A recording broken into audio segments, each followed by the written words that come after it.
starting to lose the growth we had gained. We're falling backwards. This is another example of an area where there are lots of potential jobs here. You can't outsource installing solar.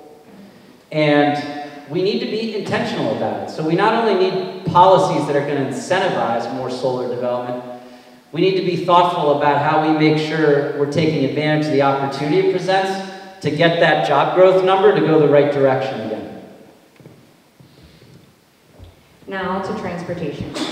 Transportation is the largest source of pollution in Massachusetts, and it's the one area of our economy where emissions today are actually higher than they were in 1990. What will you do to limit and reduce pollution from transportation? And specifically, do you believe that Massachusetts should pursue a market-based solution to transportation emissions, similar to the regional greenhouse gas initiative for electricity or an economy-wide carbon price?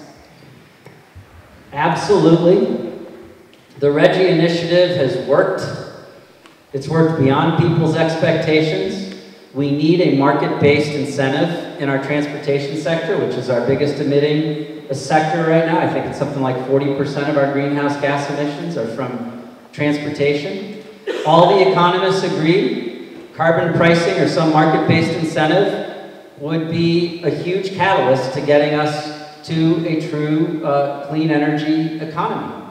So I would work, the first thing I would do would be to get together with our regional states and see if we could do something together. If we didn't agree together, then Massachusetts would be the first state in the nation to adopt carbon pricing. And I would make it revenue, my proposal would be to make it revenue neutral for lower income, middle income people, and for businesses, so we don't deposition businesses relative to other states, but to use at least some of the revenue from higher income individuals to make one-time investments to accelerate getting our transportation system to a clean system. Things like investing in electric charging stations all across the state, electrifying our transit system.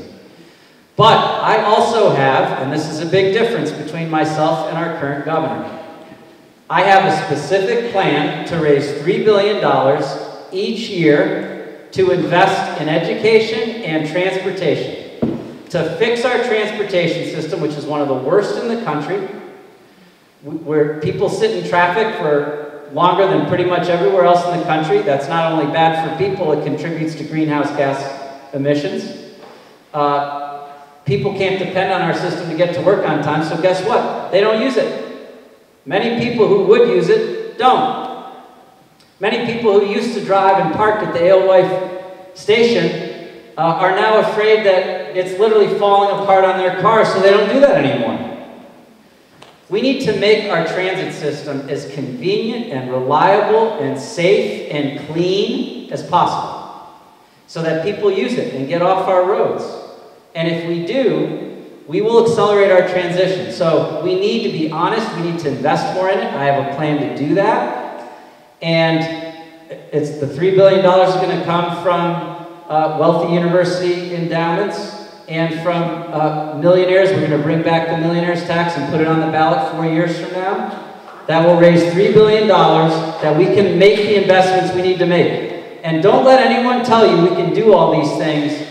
Improve our transit system so more people use it, expand it so that more people are using it instead of using the roads and driving, electrify our transit system, get people to quickly transition to electric vehicles. It's going to take investment to do those things.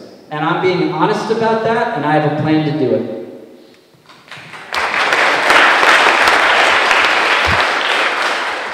Issues of energy, health, and environmental justice are intricately linked. What is your commitment to environmental justice, and what steps would you take to protect low-income communities and communities of color who are disproportionately affected by climate change and the siting of power plants, pipelines, transmission lines, compressor stations, incinerators, and landfills? So this is a huge problem, and it's a historic problem. We have put the bad stuff in the places where there's the least resistance, the least political power. And that's not okay. there are real impacts to low-income communities and communities of color. And we need a government that is thoughtful about this and proactive about addressing it. Governor Patrick signed an executive order near the end of his administration to do that. And Governor Baker isn't following it. I would not only follow it, but propose legislation to codify it, to make sure we've got a high-level official in the administration whose job it is to wake up every single day and make sure that on issues of environmental justice, we're taking those concerns into account in decisions we're making across the administration. And requiring every agency that is dealing with issues and making decisions to be consciously thinking about it too. And making sure we're getting input from impacted communities, not just from the powerful utility companies and all those who can buy special access to the governor and to the legislature. So we need to be intentional and conscious and put structures in place to make sure we're considering these issues so we aren't disproportionately impacting lower income communities and communities of color. One recent example, the Baker administration just extended the permit for the Saugus landfill, which is like a poster child of an environmental justice problem. And it's the last thing we should be doing. It never should have been put where it was in the first place.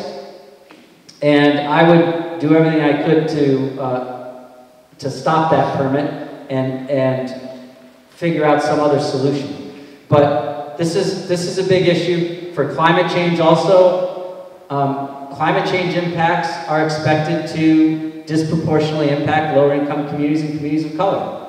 So we need a statewide adaptation plan to make sure we're as prepared as we can be for the impacts of climate change that aren't just some threat in the future, but are impacting us today. And the threat in the future is incredibly scary based on the estimates of sea level rise and all the other estimates of what's expected to come. We got to get on top of this, and we need to be serious about it. And that plan, we not only need the plan, we need to implement it, and we need to invest in it. And that plan needs to account for these impacts, these disproportional impacts on lower income communities and communities of color too.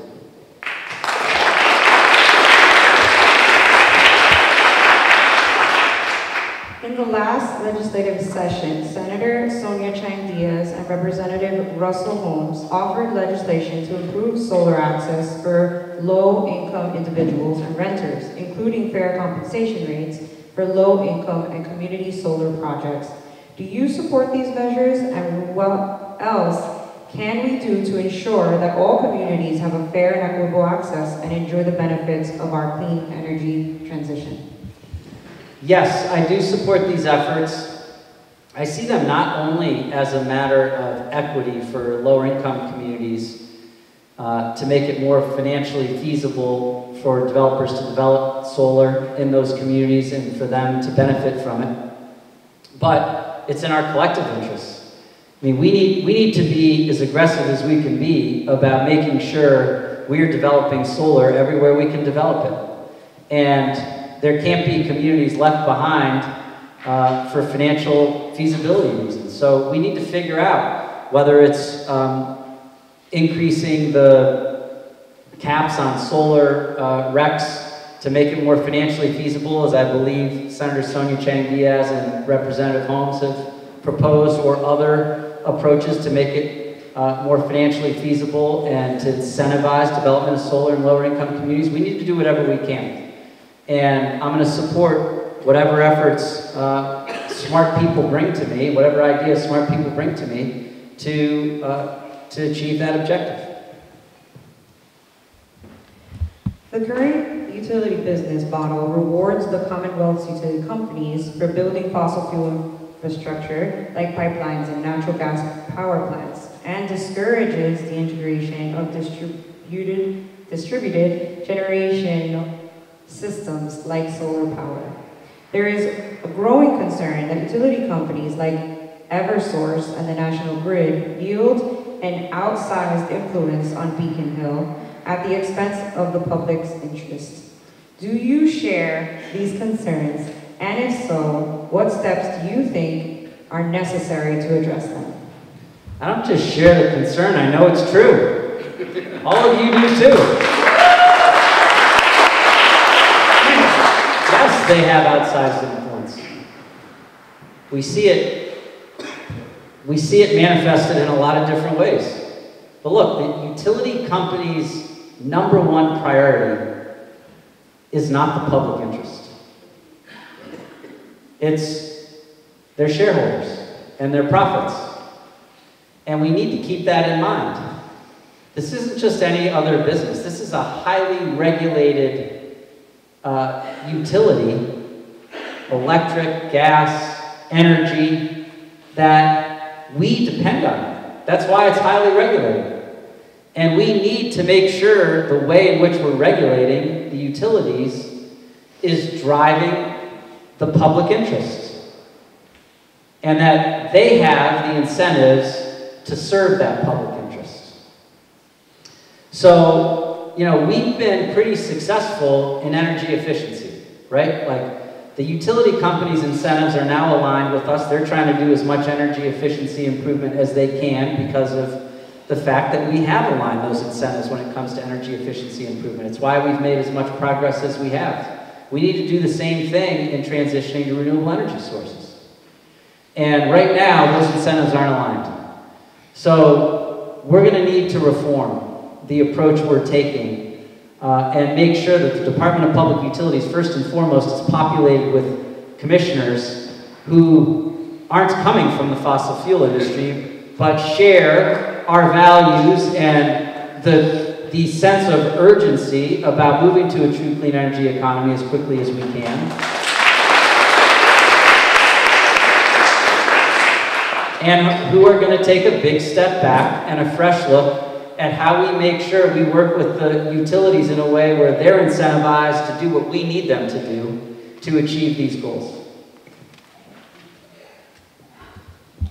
Buildings are another massive source of greenhouse gas emissions in Massachusetts. What are your plans for enhancing building codes, building energy use disclosure ordinances, and support for moving to heat pumps? What actions would you propose to reduce emissions from our building and project residents from increased costs? Protect residents from increased costs.